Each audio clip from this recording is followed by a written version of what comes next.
안녕하세요. 어제 제가 영광 가축시장을 다녀왔는데요. 영상은 오늘 올리네요. 소는 306마리 나왔고요. 송아지가 그중에 121마리나 나왔습니다. 지금 추석 전이라 가격이 좋아서 판매하러 진짜 많이 나오는 것 같아요. 근데 그중에 숫송아지만 109마리예요. 숫송아지들이 진짜 많이 나옵니다. 가격이 여기 막 400, 500 이렇게 좋긴 하거든요. 그래서 서로 파시는 것 같아요. 아, 근데 저희 소 좀 봐주세요. 얘가 이렇게 어제 못 일어나는 거예요.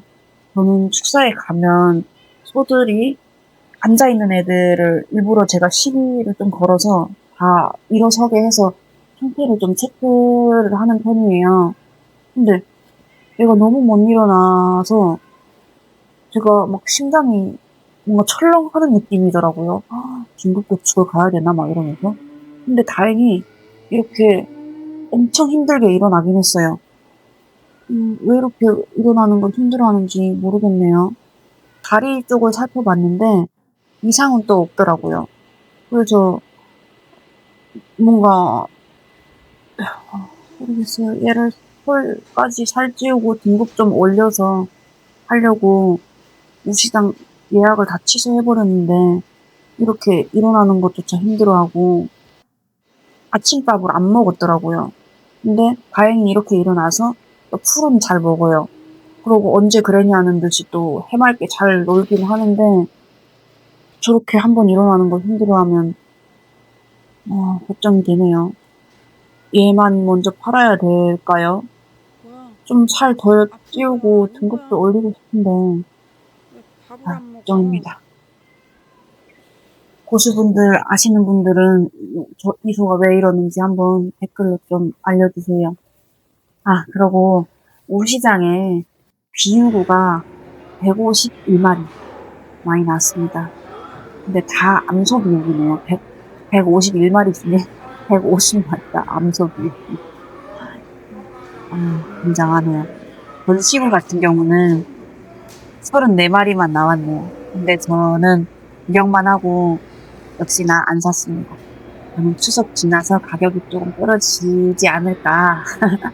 그러면 좀 사야지라고 생각하고 있어요. 아, 근데 숫송아지가 평균 400만 원대, 400 중후반에 많이 거래가 되긴 했는데 700만 원에 팔린 수도 있어요. 700만 원 굉장합니다. 아, 부럽네요. 저는 엄청 큰 소 한 마리 팔아서도 600만 원 초반 받았는데 송아지 한 마리 팔아서 700만 원을 받다니 진짜 이래서 잘 키워야 되나 봐요. 아, 그리고 비육시킨 소 가격이 조금 떨어진 것 같아요. 확실히. 제가 팔았을 때는 그래도 9,000원 후반대, 뭐 만원 초반대 가격들도 많았는데 이번에는 9,000원 중반, 초중반 이런 가격대가 많네요. 물론 만원 훨씬 넘어가는 금액도 있긴 하지만 평균가로 봤을 때 가격이 조금 떨어진 것 같습니다. 임신돼 있는 소는 얘네는 평균적으로 가격이 그래도 4, 500만 원은 기본이네요.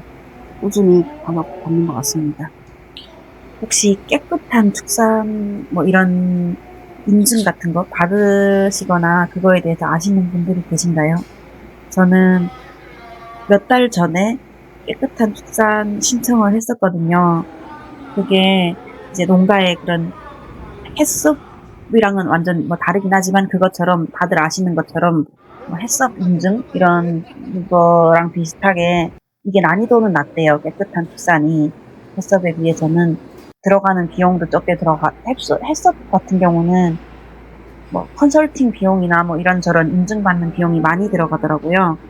근데 굳이 그렇게까지 하기에는 돈 낭비인 것 같고 저희 농장에 필요할까 싶어서 그냥 깨끗한 축산 요런 거라도 미리 받아 놓으면 보조 사업 같은 거 받을 때도 도움이 조금 되기도 하고 뭐 혹시 모르잖아요. 언젠가 제가 소비자분들이랑 직거래를 만약에 한다고 하면 그때도 이렇게 뭔가 깨끗한 농장이라는 인증을 받은 농장에서 키운 소다 이러면 조금 더 신뢰가 가지 않을까 싶어서 미리 받아 놓으려고 지금 서류 준비하고 뭐 하나씩 하나씩 준비를 해 왔는데 이게 현장 점검을 와서 그분들이 검사를 하시나 봐요. 그래서 뭐 벽화, 울타리에 벽화 그림 같은 게 있으면 점수가 더 올라가고 또 축사 테두리에 울타리에 뭐 꽃, 화단 이런 것들이 예쁘게 조경이 꾸며져 있으면 그것도 높은 점수를 주더라고요.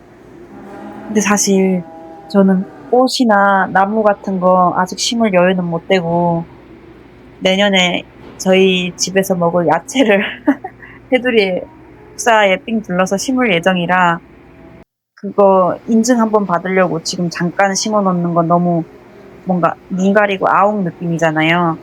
그래서 높은 점수를 받을 수 있는 걸 알고 있음에도 울타리에 꽃, 뭐 하단 이런 건 안 하려고 생각해요.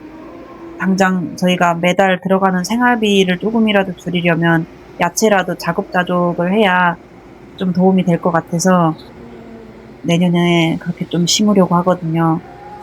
그리고 울타리에 벽화를 또 그리면 점수가 올라간다고 하는데 그거는 뭐 시멘트로 울타리를 한 농가가 몇이나 되겠어요. 저희 같은 경우는 펜스로 초록색 펜스로 이렇게 돼 있는데 그 구물망 철에다가 뭐 벽화를 그릴 수도 없는 거고 뭔가 높은 점수를 받을 수 있는 것들은 이런저런 제약이 다 걸리네요. 그래서 뭐 바닥 청소, 뭐 축사 관리, 뭐 여러 가지 등등 다른 조건들을 좀 다 빠짐없이 하려고 준비 중에 있긴 한데 현장 검사 나왔을 때 한 번에 딱 이게 오케이가 돼야 될 거잖아요. 만약에 점수가 딸려서 이번에 그 인증을 못 받으면 또 내년에 신청을 다음에 다시 신청을 해야 되는데 물론 신청하는 게 엄청나게 어렵진 않지만 그래도 또 준비해가는 과정 자체가 쉽지는 않아서 일단 당분간은 저희 축사 눈 뜨면 청소만 진짜 열심히 맨날 쓸고 닦고 하면서 해야 돼요. 뭐 검사를 받고는 대충 해야 된다 이건 아니지만 그래도 검사 받기 전에 엄청 더 열심히 청소를 해서 현장 검사를 받아야 되지 않을까 싶습니다. 혹시 이거에 대해서 알고 계시는 분이나 이미 인증 받으신 농가분들 축사 관리 꿀팁 같은 것들 있으면 댓글로 좀 조언 많이 부탁드립니다. 심해농장 함께 해주셔서 감사합니다. 저 구독자 4,000명 넘었잖아요. 저 구독자 4,000명이 넘었어요. 이러다 곧 5,000 막 이렇게 되는 거 아니에요? 여러분들 덕분이에요. 너무 감사합니다.